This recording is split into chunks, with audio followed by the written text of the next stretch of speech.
tuvudde nga tuteekateeka etteeka erigenda okuyamba okulungamya ensima y'obugagga obw'omutaka agatali mafuta wabula amayinja ag'omuwendo. Era etteeka lino lyayisibwa mu mwaka oguwedde mu mwezi ogw'okumi, era kati tugenda okutandika okulitambuza nga tubategeeza kubanga bw'olimenya olina okutegeera nti omenye etteeka. Nina essanyu okubategeeza nti ekitongole kyaffe mu minisitule yaffe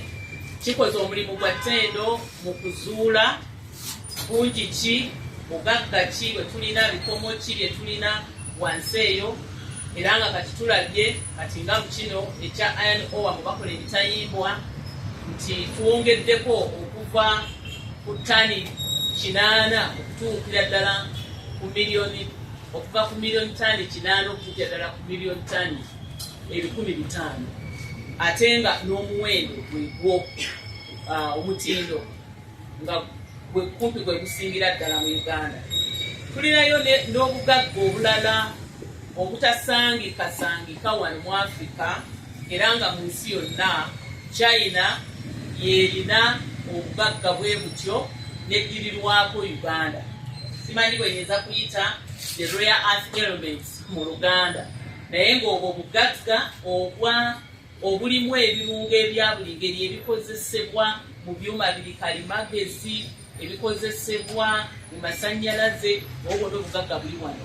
mu Eastern Uganda, Mayuge n'awalala. Tulinayo kampuni yaffe Mafuta rare earth eri mu kutambuza omulimu ogwo, era nga enetera okufuna olukusa kutandika okuyirikuula obugagga obwo obw'omutaka. N'olwekyo tukyagenda mu maaso n'okuzuula, era ng'ekitongole kyetaaga okuwagirwa okulaba nti bamusigansimbi baba bazze wano bajja ne batusanga nga twetesitese nti oli bw'aba akubuuza ku kaŋŋambe nga gold